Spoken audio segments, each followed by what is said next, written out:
Okay friends, so now today I am teaching about Pauli अबर्जन्स law. Okay so start करते हैं। क्या है पावली अबर्जन्स law? No two electrons is an atom can have same values for all the four quantum numbers.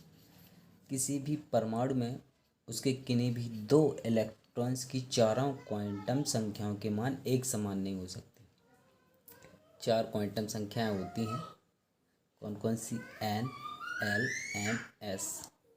ठीक है, यहाँ पे देखते हैं। यहाँ पे हमने क्या बनाया है कि हीलियम का एटॉमिक नंबर 2 होता है, लिया।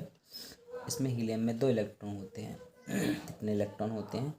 2, जिनका एक रहता है फेस अप की ओर, दूसरे का फेस रहता है डाउन साइड। ओके, क्या बताना है कि किसी भी परमाणु में किसी भी दो इलेक्ट्रॉन्स की चारों क्वांटम संख्याओं के मान एक समान नहीं होते, यह बताना है। इलेक्ट्रॉन कन्फिग्रेशन करेंगे तब electron configuration 2s first s2 आएगा, 2 इलेक्ट्रॉन। अब देखिए फर्स्ट इलेक्ट्रॉन के लिए, इस वाले इलेक्ट्रॉन के लिए क्या हुआ?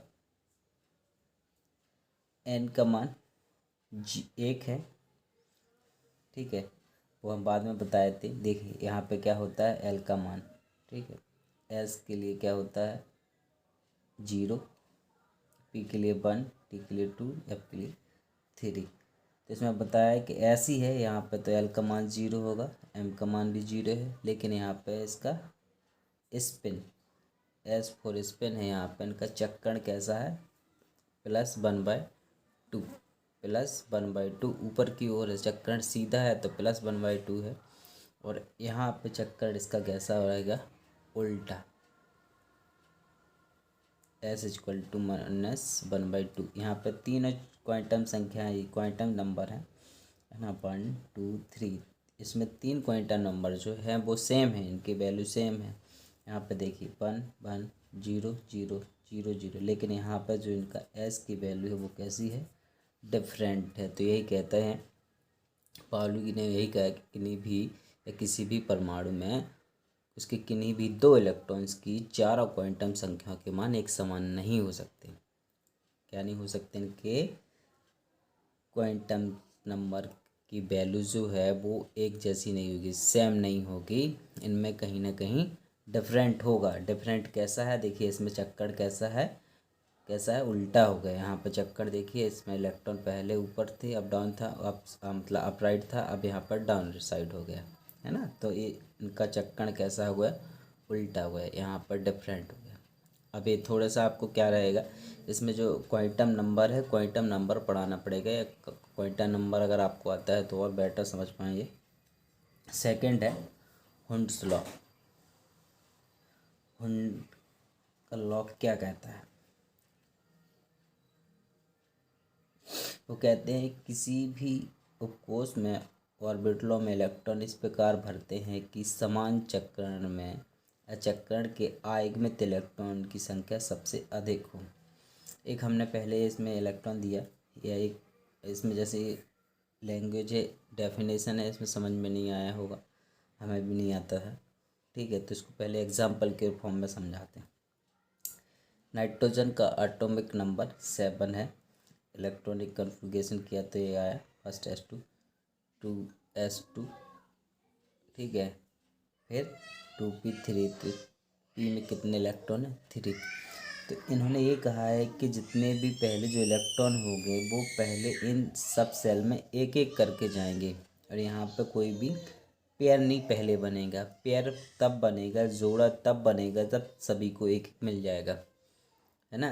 ये जो 3 ब्लॉक्स हैं, ठीक है, इन 3 सब सेल्स में क्या करेंगे हम? पहले एक एक इलेक्ट्रॉन डालेंगे, तो आयुग्मित, है ना, अनपेयर इलेक्ट्रॉन्स ज़्यादा से ज़्यादा होंगे। यही ये कह रहा है कि चक्कर में या चक्कर के आयुग्मित इलेक्ट्रॉन की संख्या सबसे अधिक हो, ठीक है। तो यहाँ पे क्या है? अनपेयर इलेक्ट्रॉन ज़्यादा है। अब सेकंड एग्जांपल एक और लेते हैं, ऑक्सीजन, जिसका एटॉमिक नंबर 8 है, ठीक है। इसका इलेक्ट्रॉनिक कन्फिग्रेशन है, देखिए फर्स्ट s2 2s2 सेम ही रहेगा। अब देखिए यहाँ पे क्या किया है, 2p4, 2p कितना है 4 है। तो इस 4 में क्या किया है हमने, पहले इनमें एक एक इलेक्ट्रॉन फिल किए, तीनों में, इस x y और z में, तीनों में पहले एक एक इलेक्ट्रॉन फिल किया है। और फिर अब जो एक बचा था, एक बचेगा ना, 3 हो जाएगा, एक बचेगा, उस एक इलेक्ट्रॉन को हम x में ले जाएंगे। तो यहाँ पर पहले कह सकते हैं खाने के लिए 3 लोग बैठे हुए हैं और यहाँ पर हमारे पास 3 ही रोटी थी, चपाती थी। तो पहले हम क्या करेंगे, तीनों को एक एक देंगे ना, कुछ तो किसी को थोड़ा थोड़ा मिलेगा। ऐसा तो नहीं कि तीनों इसी को दे दें या 2 इसको दे दें, एक इसको दे दो, ये खाली रहेगा, है ना। तो इनका कम से कम एक एक इलेक्ट्रॉन तो इनके पास चाहे रहे, अनपेयर इलेक्ट्रॉन्स की संख्या सबसे अधिक करनी है। तो इसलिए वो क्या करते हैं, पहले एक एक डिस्ट्रीब्यूट करते हैं, एक इसको दिया, एक इसको दिया, फिर एक इसको दिया। अब जो बचेगा वो फिर नेक्स्ट में आएगा, ठीक है। ये इंग्लिश में भी है। Electrons pairing will not take place in orbitals of same energy until each orbital is single filled, ठीक है। सेम एनर्जी का, एक ही ऊर्जा स्तर में, एक ही एनर्जी लेवल में पहले एक एक इलेक्ट्रॉन फिल करेंगे, फिर उसके बाद क्या करेंगे, आगे की प्रोसेस करेंगे। ये तो पहला कौन सा था, पॉली बर्जन्स लॉ। ये सेकंड कौन सा है, हुंड्स लॉ। फिर अफबाउ लॉ, ये थोड़ा सा इन दोनों के अपेक्षा ये हल्का थोड़ा सा टफ लगता है। टफ नहीं है, करना क्या है, अफबाउ क्या है, अफबाउ का मीनिंग होता है बिल्डिंग, बिल्डिंग बनाना, बिल्डिंग अप बनाना या रचना करना, ठीक है। तो किसी बहु इलेक्ट्रॉन वाले परमाणु में इलेक्ट्रॉन बढ़ती हुई ऊर्जा स्तर अथवा घटते हुए स्थिति के क्रम में कोश भरते हैं, यानी कि इसमें जो इलेक्ट्रॉन फिल करते हैं वो क्या करते हैं, एनर्जी जो है वो लो लेवल से हाई लेवल की ओर फिल करते हैं। इलेक्ट्रॉन्स को हम किस लेवल में फिल करते हैं, low level to high level.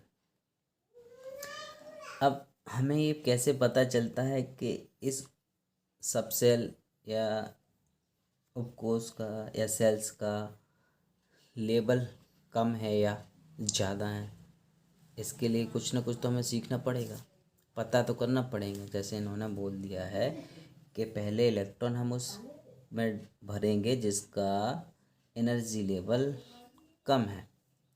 हमें कैसे पता कि एनर्जी लेवल किसका कम है किसका ज़्यादा है, तो इन्होंने एक और लॉ दिया, जैसे लॉ ऑफ n+l, क्या कहते हैं, n+l। इन्होंने इस लॉ के आधार पर इनका एनर्जी लेवल निकाला। कैसे निकाला, एक नया इलेक्ट्रॉन उस उपकोष में पहले भरता है जिसके लिए n+n का मान सबसे कम होता है। हम सबसे पहले इलेक्ट्रॉन वहाँ फिल करेंगे जिसकी वैल्यू n+l की वैल्यू कम होगी। n+l की वैल्यू कैसी होगी, कम होगी। यहाँ पर देखिए हमने यहाँ पर ए सब सेल बनाई है, first s 2s 2p 3s 3p 3d 4s 4p 4d, ठीक है। देखिए यहाँ पे थोड़ा सा आपको माइंड लगाना पड़ेगा, ध्यान दीजिए।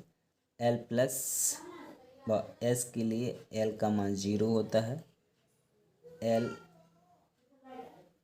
का मान 1 होता है p के लिए, l का मान 2 होता है d के लिए, l का मान 3 होता है f के लिए। ये थोड़ा सा याद करना पड़ेगा आपको, इनकी वैल्यू तो पता करनी पड़ेगी, तब जाके हम इनकी एनर्जी लेवल निकाल पाएंगे। देखिए, और n = इस n का मतलब होता है ए वाला, 1 2 3 4 5 6 7 जो भी है, मतलब बताने का मतलब ये है ना, ए।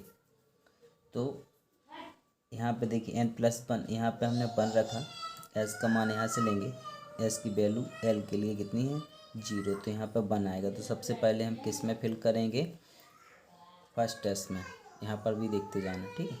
2s में क्या है 2, 2 का मतलब n का मतलब 2, s का वैल्यू कहाँ से देखेंगे, l = 0, तो 0 का वैल्यू क्या आएगा 0, तो यहाँ पे देखेंगे 2 + 0 = 2।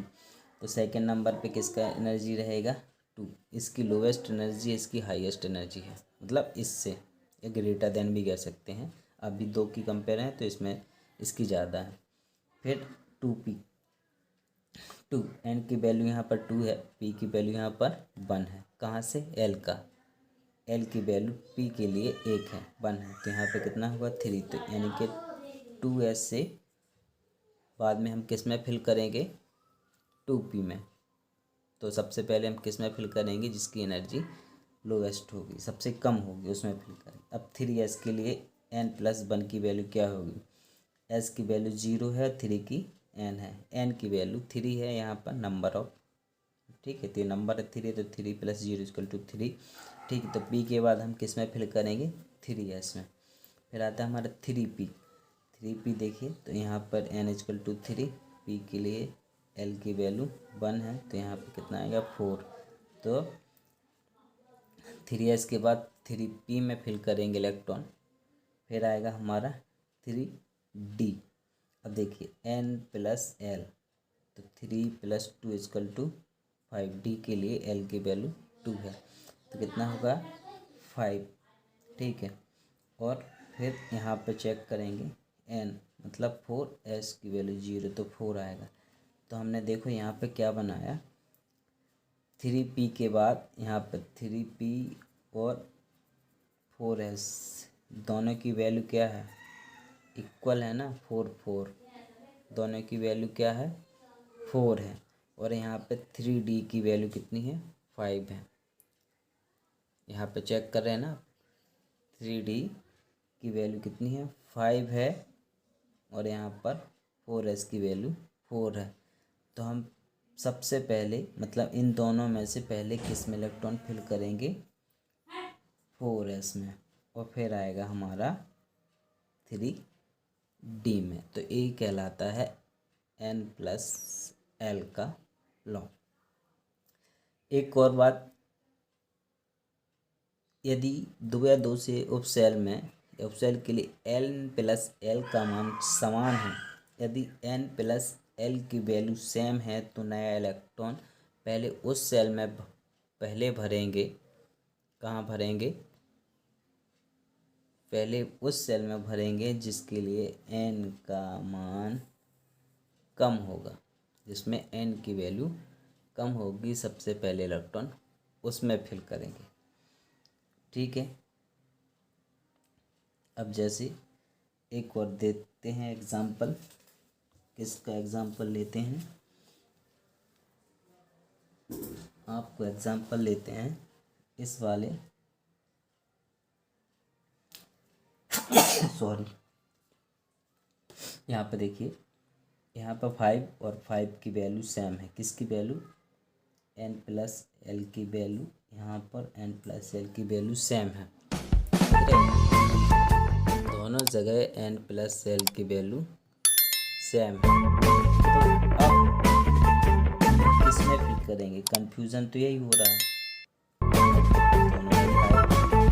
सेकंड क्या करा है? n का मान, जहाँ पर n की वैल्यू सबसे कम होगी, तो इसमें देखिए n की वैल्यू यहाँ पर 4 है, और यहाँ पर कितनी है?